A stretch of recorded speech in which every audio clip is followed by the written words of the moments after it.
जय हिंद दोस्तों, आप सभी का स्वागत है एग्जाम पूल में। दोस्तों आज 19 मार्च है और हम MP TET 19 March second shift के लिए महत्वपूर्ण 50 क्वेश्चन लेके आए हैं। और हम वही क्वेश्चन लेके आए हैं जो एग्जाम की दृष्टि से बहुत इंपॉर्टेंट है और कई बार एग्जाम में पूछे गए हैं। तो यदि आप हमारे चैनल पहली बार आए हैं तो आप हमारे चैनल सब्सक्राइब कर दीजिए, लाइक कर दीजिए, बेल आइकन को प्रेस कर दीजिए, क्योंकि इसी तरह हम आपके लिए अच्छे क्वेश्चन लाते रहेंगे। तो ठीक है दोस्तों, चलते हैं टॉपिक की तरफ। हम पहला प्रश्न देखिए, भारत में अधिकांश कक्षाएं बहुभाषी होती हैं और इसे शिक्षक द्वारा किस रूप में देखा जाना चाहिए? तो किस रूप में देखना चाहिए? संसाधन के रूप में देखा जाना चाहिए। दूसरा क्वेश्चन देखिए, जलकुंभी को सबसे पहले भारत के किस राज्य में लाया गया था? तो किस राज्य में लाया गया था? पश्चिम बंगाल राज्य में सबसे पहले जलकुंभी को लाया गया था। तीसरा क्वेश्चन देखिए, डाल्टन विधि के प्रतिपादक कौन हैं? तो डाल्टन विधि के प्रतिपादक हेलेन पार्कहर्स्ट हैं। चौथा क्वेश्चन, कौन सा जीवी घटक के अंतर्गत आता है? तो जीवी घटक के अंतर्गत कौन कौन आता है? उत्पादक, उपभोक्ता और अपघटनकर्ता। ठीक है, ये सब क्या हैं? ये सब जो हैं जीवी घटक के अंतर्गत आते हैं। पांचवा प्रश्न देखिए, बाल केंद्रित शिक्षा शास्त्र का अर्थ है। तो बाल केंद्रित शिक्षा शास्त्र का अर्थ क्या है? बच्चों की अभिव्यक्ति और उनकी सक्रिय भागीदारी को महत्व देना। देखिए दोस्तों, वीडियो आप पूरा देखिएगा और इसमें जो सेकेंड शिफ्ट का एग्जाम होने वाला है इसमें जो है क्वेश्चन इसमें से आ सकता है, क्योंकि हम बस सेलेक्ट करके क्वेश्चन लेके आए हैं। अगला क्वेश्चन देखिए, छठा प्रश्न है, भारत का एकमात्र तैरता हुआ national park Keibul Lamjao national park किस राज्य में स्थित है? तो मणिपुर राज्य में स्थित है। देखिए प्रश्न इससे कई बार इसे बना है, एमपी टेट में बना है कि और जो है सीटेट में बना है और यूपी टेट में भी बना है। भारत का एकमात्र कौन सा तैरता हुआ पार्क है? तो भारत का एकमात्र तैरता हुआ national park Keibul Lamjao national park है। किस राज्य में स्थित है? मणिपुर राज्य में स्थित है।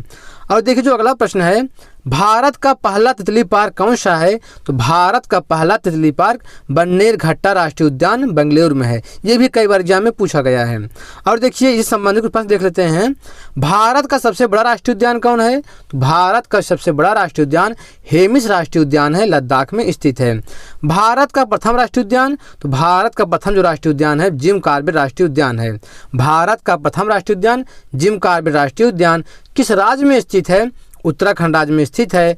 और जिम कॉर्बेट राष्ट्रीय उद्यान का पुराना नाम क्या था? हेली नेशनल पार्क था। और अगला क्वेश्चन देखिए, एक सींग, इसे क्वेश्चन कई बार पूछा गया है, एक सींग वाला गैंडा किस राष्ट्रीय उद्यान में पाया जाता है? तो एक सींग वाला गैंडा जो है काजीरंगा राष्ट्रीय उद्यान में पाया जाता है।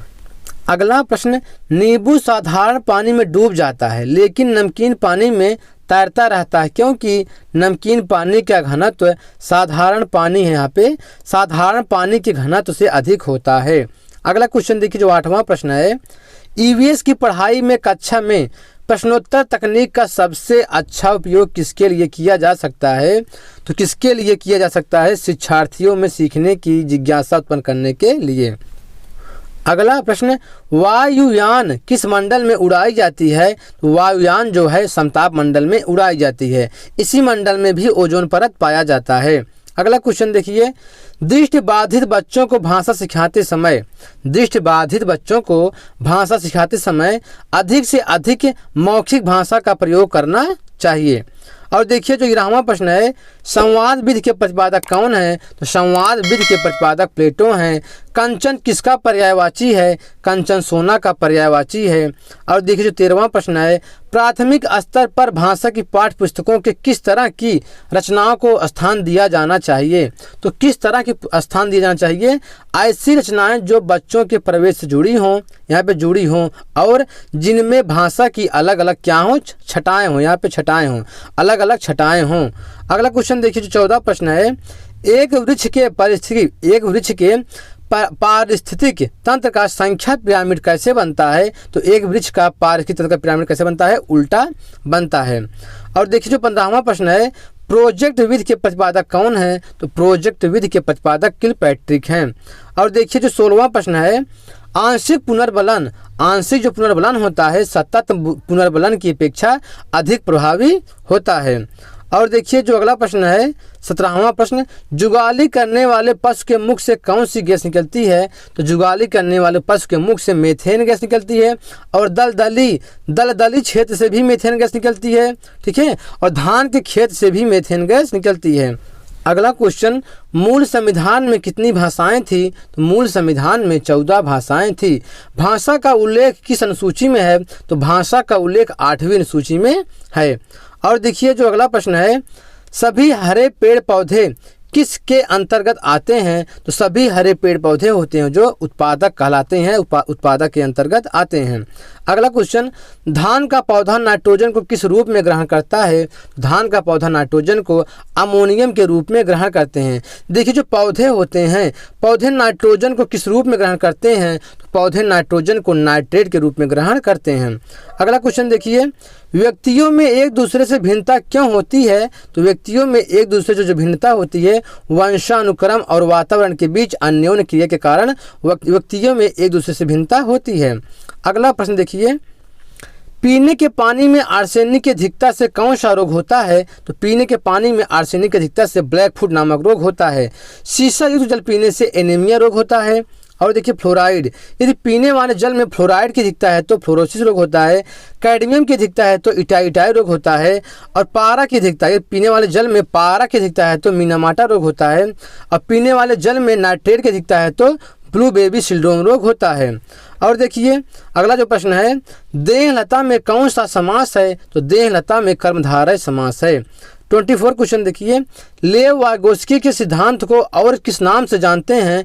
तो लेव वागोस्की के सिद्धांत को सामाजिक संरचना का सिद्धांत, सामाजिक सांस्कृतिक का सिद्धांत और सामाजिक संज्ञानात्मक सिद्धांत के नाम से जानते हैं। तीनों बहुत इंपॉर्टेंट है, ये कई बार एग्जाम में पूछा गया है। इसको ये तीनों आप इसको नोट कर लीजिए, इसमें से क्वेश्चन कई बार आते हैं, ठीक है। अगला देखिए जो 25 प्रश्न है, पक्षी अपनी गर्दन बहुत अधिक हिलाते हैं, यहाँ पे हिलाते, ठीक है, पक्षी अपनी गर्दन बहुत अधिक हिलाते हैं, इसका कारण क्या है? तो पक्षी की आंखों की जो पुतली होती है घूम नहीं सकती है, इसीलिए पक्षी क्या करते हैं, अपनी गर्दन को हिलाते हैं। आगे देखिए, अम्लीय वर्षा के लिए कौन सा गैस जिम्मेदार है? तो अम्लीय वर्षा के लिए सल्फर डाइऑक्साइड और नाइट्रोजन ऑक्साइड गैस जिम्मेदार है। अगला क्वेश्चन देखिए 27 प्रश्न, कुछ जानवर रात में जागते हैं, कुछ जानवर रात में जागते हैं और ये जानवर हर चीज को जिन रंगों में देखते हैं वह कौन सा रंग है? काला और सफ़ेद है। और देखिए जो 28वां प्रश्न है, ईर्ष्या कौन सा शब्द है? तो ईर्ष्या जो है तत्सम शब्द है। क्यूबा का राष्ट्रीय खेल क्या है? तो क्यूबा का राष्ट्रीय खेल बेसबॉल है। देखिए राष्ट्रीय खेल से एक क्वेश्चन आ रहा है। और देखिए जो अगला प्रश्न है, विश्व वानिकी दिवस कब मनाया जाता है? तो विश्व वानिकी दिवस 21 मार्च को मनाया जाता है। उच्चारण का संविच्छेद क्या होगा? उच्चारण का संविच्छेद उतधन चारण होगा। अगला प्रश्न, जीन पियाजे के सिद्धांत का प्रमुख प्रस्ताव है कि क्या है? बच्चे की सोच गुणात्मक रूप से वयस्कों से भिन्न होती है। अगला क्वेश्चन देखिए जो 33 प्रश्न है, भूमिगत जल के प्रमुख प्रदूषक तत्व कौन से हैं? तो भूमिगत जल के प्रमुख प्रदूषक तत्व आर्सेनिक और फ्लोराइड हैं। अगला प्रश्न, पियाजे की अधिगम के संज्ञानात्मक सिद्धांत के अनुसार वह प्रक्रिया जिसके द्वारा संज्ञानात्मक संरचना को संशोधित किया जाता है उसे क्या कहा जाता है? समायोजन कहा जाता है। और देखिए जो अगला प्रश्न है 37 जो प्रश्न है, मध्य प्रदेश का कौन सा राष्ट्रीय उद्यान बंगाल टाइगर के लिए प्रसिद्ध है? तो बांधवगढ़ राष्ट्रीय उद्यान है। और 38 प्रश्न देखिए, पर्यावरण संरक्षण अधिनियम कब बना? तो पर्यावरण संरक्षण अधिनियम 1986 को बना। इससे संबंधित कुछ प्रश्न देख लेते हैं। वन संरक्षण अधिनियम कब बना? 1980 में बना। और वन्य जीव सुरक्षा अधिनियम कब बना? 1972 में बना। ये बहुत इंपॉर्टेंट है, इससे प्रश्न पूछा जा रहा है। और देखिए जो 39वां प्रश्न है, इकोक्लाइन क्या है? तो दो भिन्न पारिस्थितिक तंत्रों के मध्य संक्रमण मंडल को इकोक्लाइन कहते हैं। और देखिए जो 40 प्रश्न है, सर्वप्रथम किसने बताया कि मलेरिया मादा एनाफिलीज मच्छर के काटने से होता है? तो रोनाल्ड रॉस ने बताया था कि जो होता है मादा एनाफिलीज मच्छर काटने से मलेरिया होता है। अगला प्रश्न, दूषित जल पीने से कौन सा रोग होता है? तो दूषित जल पीने से हैजा, टाइफाइड, पीलिया, पेचिस से सब रोग होते हैं। 42वां प्रश्न, ओजोन परत के क्षरण का पता सर्वप्रथम किसने लगाया? तो जोसेफ फारमैन ने ओजोन परत क्षरण का पता सर्वप्रथम लगाए थे। अगला क्वेश्चन, किस नदी को उत्तर भारत की अर्थव्यवस्था का मेरुदंड कहते हैं? तो गंगा नदी को अर्थव्यवस्था का मेरुदंड कहते हैं, किसका? उत्तर भारत का। और देखिए जो 44 प्रश्न है, 10% का नियम देने वाले वैज्ञानिक कौन हैं? तो 10% का नियम देने वाले वैज्ञानिक लिंडेमान हैं। और देखिए जो 45 प्रश्न है, वायुमंडल में आर्गन गैस कितना प्रतिशत पाई जाती है? 0.93% पाई जाती है। क्लोरोफिल के निर्माण के लिए किस तत्व की आवश्यकता होती है? मैग्नीशियम तत्व की आवश्यकता होती है। और देखिए जो 47 प्रश्न है, कीटभक्षी पौधे होते हैं, तो कीटभक्षी पौधे यूट्रिकुलरिया, नेफेंथिस, ये सब क्या हैं? कीटभक्षी पौधे हैं। 48 प्रश्न, वह मृदा जल जिसे पौधे अपने जड़ों द्वारा अवशोषित करते हैं उसे क्या कहते हैं? उसे केशिका जल कहते हैं, या इंग्लिश में कहते हैं कैपिलरी वाटर। अगला प्रश्न, कवक तथा शैवाल के बीच सहजीविता का कार्य कौन करता है? लाइकेन करता है। ये कई बार एग्जाम में पूछा गया है। ठीक दोस्तों, इस तरह हमारा वीडियो कंप्लीट हुआ। यदि आप हमारे चैनल पहली बार आए हैं तो आप हमारे चैनल सब्सक्राइब कर दीजिए, लाइक कर दीजिए, बेल आइकन को प्रेस कर दीजिए, क्योंकि इसी तरह हम आपके लिए अच्छे क्वेश्चन लाते रहेंगे। ठीक दोस्तों, आज कितना ही।